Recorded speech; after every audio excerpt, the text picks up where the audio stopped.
Welcome to my Hollywood. Assalamualaikum warahmatullahi wabarakatuh. Selamat sore kepada Bapak dan teman-temanku sekalian. Sebelumnya, terima kasih atas waktu yang telah Bapak berikan pada sore hari ini. Perkenalkan, kami dari kelompok 5 ingin membahas hasil diskusi kami mengenai otak. Kami dari kelompok 5 yang beranggotakan dari 3 mahasiswa, di antaranya saya sendiri Noviani Dwi Astuti, NPM 181446027. Baik, langsung kami mulai ya. Yang pertama, ada pengertian otak. Otak ini bagian dasar yang memiliki modal dalam mencapai potensi yang dimilikinya, terutama pada masa anak-anak. Pada masa anak-anak, perkembangan otak sejalan dengan perkembangan keterampilan kognitif. Otak merupakan organ tubuh yang paling kompleks. Otak memberikan kita kemampuan dalam perabaan, persentuhan, penglihatan, penciuman, dan berbahasa. Otak sebagai tempat penyimpanan memori kita, dan otak juga mengendalikan detak jantung, laju produksi keringat, dan laju pernafasan. Sel, kemampuan tumbuh, dan fungsi otak. Menurut Tony Buzan-Dryden tahun 2000, seorang pakar psikologi dan memori mengatakan bahwa otak terdiri dari triliunan sel otak. Sel otak adalah seperti gurita kecil yang begitu kompleks. Setiap cabang memiliki banyak koneksi. Setiap sel tersebut berhubungan dengan ratusan ribu sampai puluhan ribu sel yang lain. Manusia memiliki ilmu kemampuan unik antara lain. Yang pertama, mampu berjalan tegak. Yang kedua, mampu mengatupkan jempol dan telunjuk. Yang ketiga, mampu berbicara dan menulis. Yang keempat, mampu memahami pembicaraan. Dan yang terakhir, mampu membaca. Fungsi otak manusia terdiri dari 3 bagian. Yang pertama, cerebrum atau otak besar. Bagian otak yang paling besar dan memiliki lipatan-lipatan. Cerebrum menerima pesan dari seluruh alat indera dan memiliki beberapa fungsi seperti memori berpikir atau merasa. Pada cerebrum ini terdiri dari 4 lobus, yaitu frontal, parietal, occipital, dan temporal. Terdiri dari 2 belahan, yaitu otak kanan dan otak kiri. Yang kedua ada cerebellum atau otak kecil, berfungsi menjaga keseimbangan gerak tubuh. Semua saraf yang masuk dan meninggalkan otak yang berasal dari dan menuju ke otot mengirim pesan ke cerebellum. Kerjanya bersifat refleks dan tidak dapat dikontrol, menampilkan kegiatan kompleks tanpa berpikir seperti berjalan, berenang, naik sepeda. Apabila terjadi kerusakan pada otak kecil, diperlukan konsentrasi penuh untuk melakukan kegiatan atau bahkan tidak dapat melakukan sama sekali. Kehilangan kendali otot dan jalannya sempoyongan. Yang ketiga, ada medula oblongata. Medula oblongata ini bagian otak yang berfungsi mengontrol denyut jantung, pernafasan, dan tekanan darah. Semua pekerjaan yang ditangani bersifat di luar kesadaran. Fungsi medula oblongata yaitu yang pertama ada mengatur gerak refleks tubuh. Yang kedua, ada merangsang terjadinya rasa haus. Yang ketiga, sebagai penghubung antara otak serta saraf tulang belakang. Dan yang terakhir ada mengatur emosi. Tiga, ada peta otak. Otak mempunyai 4 tingkatan, antara lain, yang pertama, otak reptil. Otak reptil tingkatannya berada di bagian bawah batang otak, dekat bagian atas leher, disebut otak reptil. Ia mengendalikan sebagian besar fungsi naluriah tubuh, seperti bernafas. Yang kedua, otak mamalia tua. Tingkatannya berada di bagian tengah. Otak ini mirip dengan otak mamalia berdarah, panas lainnya. Ia mengendalikan emosi, seksualitas, dan berperan penting dalam memori. Yang ketiga, korteks. Tingkatannya berada di bagian atas. Bagian inilah yang digunakan untuk berpikir, berbicara, melihat, mendengar, dan mencipta. Yang keempat ada otak kecil atau cerebellum. Otak kecil ini berfungsi sebagai penyesuai postur dan keseimbangan. Ia bertindak sebagai pilot otomatis ketika seseorang memfungsikan hasil pelajarannya, seperti mengendarai mobil atau menggunakan komputer. Saya Yosi Igana Wangsani, NPM 30. Nah, di sini saya akan menjelaskan mengenai yona yang terdapat pada otak, bagian-bagian otak, kemudian neuron, dendrit, dan sel glial. Otak itu dibagi menjadi 5 yona. Yang pertama ada yona eksekutif atau yona sosial, yang merupakan bagian depan korteks yang memungkinkan melihat tujuan pada masa depan dan mengambil langkah yang diperlukan untuk menjalankan rencana. Jadi, fungsi yona eksekutif atau yona sosial ini untuk menjalankan rencana-rencana yang dirancang untuk mencapai tujuan yang disusun secara sadar dan mendapatkan kembali data dari ingatan jangka panjang. Yang kedua, ada yona ingatan, yang merupakan komponen semua keterampilan kognitif. Nah, di sini itu otak menyandikan data yang dianggap bermanfaat dan menyimpannya di dalam korteks. Yang ketiga ada yona emosional, merupakan tempat memproses respon emosional secara sadar sering tidak dapat dikendalikan. Yona ini terletak di bagian otak tengah. Yang keempat ada yona bahasa dan matematika. Yona ini terletak di sisi kiri korteks dekat dengan pelipis. Pada yona ini terdapat bagian-bagian otak yang mengendalikan pembicaraan dan bahasa. Dan yang terakhir ada yona spasial, merupakan tempat memproses data indrawi yang masuk mengenai ukuran, proporsi, bentuk, volume, dan nilai spasial lainnya. Pembahasan yang selanjutnya yaitu bagian-bagian otak.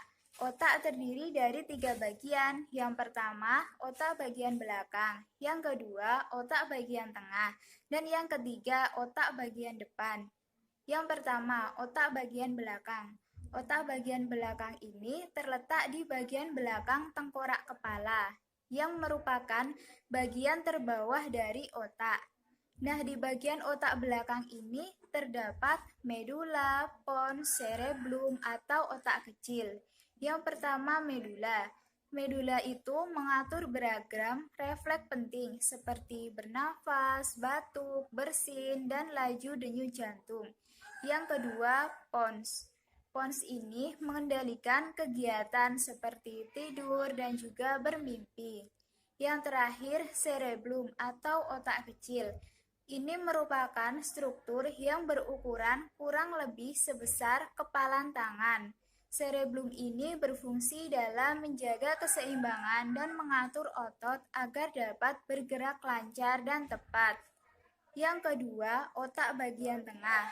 Otak bagian tengah terletak di antara otak belakang dan otak depan. Otak bagian tengah merupakan wilayah dengan banyak sistem serat saraf naik dan turun untuk berhubungan dengan bagian otak yang lebih rendah dan bagian otak yang lebih tinggi. Yang ketiga ada otak bagian depan. Otak bagian depan ini terdiri dari 2 belahan, yaitu belahan kanan dan juga belahan kiri, yang merupakan tingkat tertinggi dari otak manusia. Struktur otak bagian depan yaitu ada sistem limbik, talamus, ganglia basalis, hipotalamus, dan juga korteks cerebrum. Yang pertama, sistem limbik.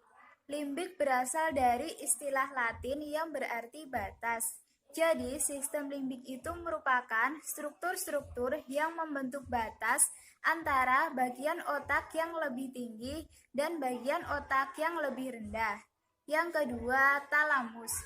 Talamus merupakan sumber input utama untuk korteks cerebrum Jadi, sebagian besar informasi masuk ke dalam talamus terlebih dahulu, yang kemudian akan diproses dan diteruskan ke korteks cerebrum. Yang ketiga, ganglia basalis. Ganglia basalis ini terletak di atas talamus dan di bawah cerebrum. Dan yang keempat, hipotalamus. Hipotalamus ini terletak di bawah talamus. Hipotalamus ini berkaitan dengan dorongan-dorongan kelangsungan hidup, seperti lapar, haus, emosi, dan juga reproduksi. Dan struktur yang terakhir yaitu korteks cerebrum. Cerebrum ini diselimuti oleh beberapa lapisan tipis yang disebut korteks cerebral. Korteks dalam otak terbagi menjadi dua, yaitu korteks prefrontal yang berurusan dengan proses berpikir, dan juga korteks motor sebagai pengendali aktivitas. Pembahasan yang selanjutnya yaitu neuron, dendrit, dan sel glial. Yang pertama, neuron. Neuron merupakan sel yang memiliki kemampuan untuk menerima impuls dan mengantarkan impuls. Sel neuron ini memiliki 100 miliar. Dan pada neuron ini juga terdapat 3 bagian, yaitu badan sel, dendrit, dan juga akson.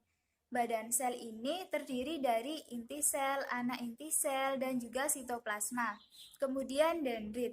Dendrit adalah serabut pendek bercabang yang merupakan tonjolan dari sitoplasma. Dan yang ketiga, akson. Akson adalah serabut panjang dari badan sel yang memiliki fungsi mengantarkan impuls dari badan sel menuju ujung akson. Kemudian ada macam-macam saraf neuron, yaitu 1. Neuron sensorik yang merupakan sel saraf yang berfungsi untuk mengantarkan impuls dari alat indera menuju otak. Yang kedua, neuron motorik. Neuron motorik ini berfungsi untuk membawa impuls dari otak menuju efektor. Yang ketiga, neuron konektor. Neuron konektor ini berfungsi untuk meneruskan rangsangan dari neuron sensorik ke neuron motorik. Dan yang terakhir, impuls saraf. Impuls saraf ini merupakan rangsangan saraf yang dialirkan sepanjang akson dalam bentuk gelombang listrik. Yang kedua, dendrit. Pada masing-masing sel mampu mengembangkan antara 2.000 dan 20.000 dendrit. Setiap dendrit akan menyimpan informasi dan menerima masukan dari sel lain. Dan seluruh dendrit akan dikelilingi hingga 100 miliar sel glial. Yang ketiga, sel glial. Sel glial ini memiliki fungsi 1.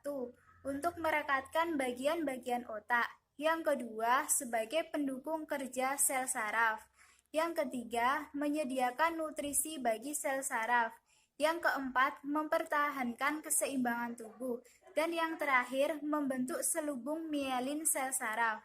Jadi, sel glial ini membantu sel saraf supaya dapat menjalankan fungsinya dengan baik. Pada sel glial ini juga terdapat 4 jenis sel, yaitu mikroglia, oligodendrosit, astrosit, dan juga sel epindim. Saya sendiri dengan Rinda Melani NPM 04. Selanjutnya ada pusat-pusat kecerdasan pada otak. Menurut Howard Gardner, setiap orang memiliki beberapa tipe kecerdasan. 2 kecerdasan yang dihargai dalam pendidikan tradisional meliputi kecerdasan linguistik dan kecerdasan logika dan matematika. Yang pertama ada kecerdasan linguistik. Kecerdasan linguistik adalah kecerdasan dalam mengolah kata, yaitu kemampuan untuk menggunakan kata-kata secara efektif, baik secara lisan maupun tulisan. Kecerdasan ini mencakup kemampuan membaca, menulis, dan berkomunikasi secara verbal. Biasanya, kecerdasan ini dimiliki oleh para penulis, penyair, dan orator. Yang kedua ada kecerdasan logika dan matematika. Adalah kecerdasan dalam hal angka dan logika, yaitu kemampuan seseorang dalam memecahkan masalah. Seseorang mampu memikirkan dan menyusun solusi dengan urutan yang logis. Kecerdasan ini berkaitan dengan kemampuan menalar dan menghitung. Penguasa kecerdasan ini adalah para ilmuwan, matematikawan, pengacara, dan hakim. Selanjutnya ada temuan Gardner. Terdapat beberapa kecerdasan, yaitu pertama ada kecerdasan musikal. Kecerdasan musikal adalah kemampuan untuk mengamati, menikmati, membedakan, mengarang, membentuk, dan mengapresiasikan bentuk-bentuk musik. Kecerdasan ini meliputi kepekaan terhadap ritme, melodi, dan timbre dari musik yang didengar. Kecerdasan ini berkembang sangat baik pada komposer, konduktor, dan musisi. Kecerdasan musik berpusat pada otak kanan. Yang kedua ada kecerdasan spasial dan visual. Kecerdasan spasial dan visual ini kecerdasan yang berhubungan dengan indera penglihatan dan pendengaran atau kemampuan untuk melihat warna, garis, bentuk, ruang, ukuran, dan hubungan antara elemen-elemen tersebut. Kecerdasan ini adalah jenis kemampuan yang digunakan oleh arsitek, pematung, pelukis, dan pilot. Yang ketiga ada kecerdasan kinestetik. Adalah kemampuan dalam menggunakan tubuh kita secara terampil untuk mengungkapkan ide, pemikiran, dan perasaan. Bahasa sederhana untuk menerjemahkan kecerdasan ini adalah kecerdasan fisik. Kecerdasan ini berkembang pada atlet, montir, penari, pesenam, dan ahli bedah. Yang keempat ada kecerdasan interpersonal. Adalah kemampuan untuk memahami dan bekerja sama dengan orang lain, kemampuan untuk mengamati dan mengerti maksud, motivasi, dan perasaan orang lain. Contoh yang mempunyai kecerdasan ini adalah direktur, pimpinan sebuah perusahaan, pedagang, motivator, dan negosiator. Nomor 5 ada kecerdasan intrapersonal. Adalah kemampuan yang berhubungan dengan kesadaran dan pengetahuan tentang diri sendiri yang dapat memahami kekuatan, kelemahan, mampu memotivasi diri sendiri, dan melakukan disiplin diri. Kecerdasan ini disebut juga kecerdasan introspektif, yaitu berupa kemampuan memiliki wawasan dan mengetahui jati diri. Orang memiliki kecerdasan ini sangat menghargai nilai etika dan moral. Orang yang mempunyai kecerdasan ini contohnya yaitu konselor, ahli teologi, dan wirausahaan. Selanjutnya ada belahan otak dan fungsinya. Belahan otak ada belahan otak kiri dan belahan otak kanan. Belahan otak kiri itu berfungsi untuk berpikir rasional, analitis, linear, dan saintifik, seperti untuk belajar menghitung, membaca, dan berbahasa. Selanjutnya ada belahan otak kanan. Belahan otak kanan itu lebih bersifat lateral dan berfungsi divergen. Otak kanan berurusan dengan irama, rima, musik, gambar, dan imajinasi, atau yang disebut juga dengan aktivitas kreatif. Selanjutnya ada perbedaan otak kanan dan otak kiri menurut Taufik Pasyak, yaitu ada 8 perbedaan. Yang pertama, otak kanan itu lebih besar dan lebih berat dari otak kiri. Yang kedua, daerah pengaturan pendengaran pada gyrus Hassel lebih besar pada otak kanan. Yang ketiga, daerah talamus bernama nucleus posterior lateral lebih besar pada otak kiri. Selanjutnya yang keempat, fissura sylvi lebih dalam pada otak kiri.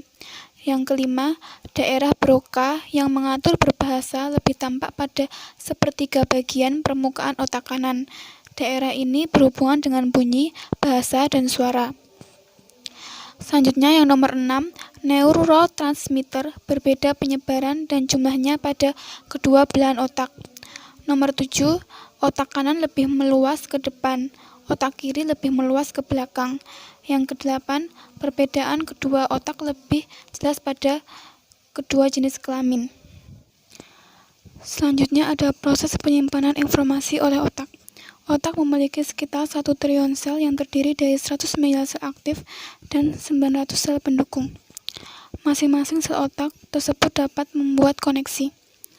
Koneksi sel otak hanya dapat terjadi apabila kita menggunakan dan melatih otak tersebut. Namun mengapa tingkat kecerdasan manusia berbeda-beda? disebabkan karena perbedaan dalam meningkatkan potensi yang telah dimiliki. Kecerdasan manusia tidak hanya ditentukan oleh banyaknya jumlah sel otak, tapi lebih kepada berapa banyak koneksi yang bisa terjadi antara masing-masing sel otak tersebut. Inti dari otak adalah saraf yang berfungsi untuk mengenali, memproses, merespon, dan mengkoordinasikan tindakan sebagai respon terhadap rangsangan. Mula-mula sel pada indera menerima stimulus yang cukup kuat menyebabkan sel saraf reseptor pada indera tereksitasi sehingga timbul arus listrik. Arus listrik dialirkan ke otak melalui saraf sensoris. Otak memproses informasi tersebut dan memberikan tanggapan yang selanjutnya disampaikan ke efektor melalui saraf motoris. Otak tidak bekerja sendiri, namun otak bekerja dengan prinsip sirkuit atau jalur.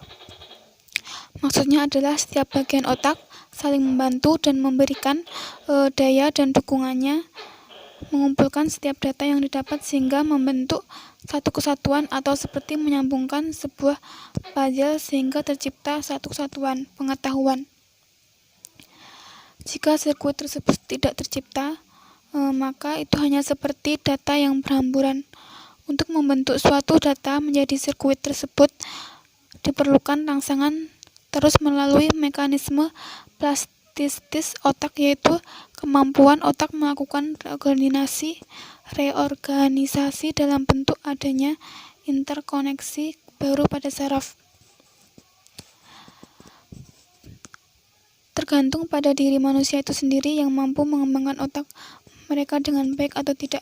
Apabila semua manusia dapat berpikir secara optimal, maka tidak ada manusia yang bodoh.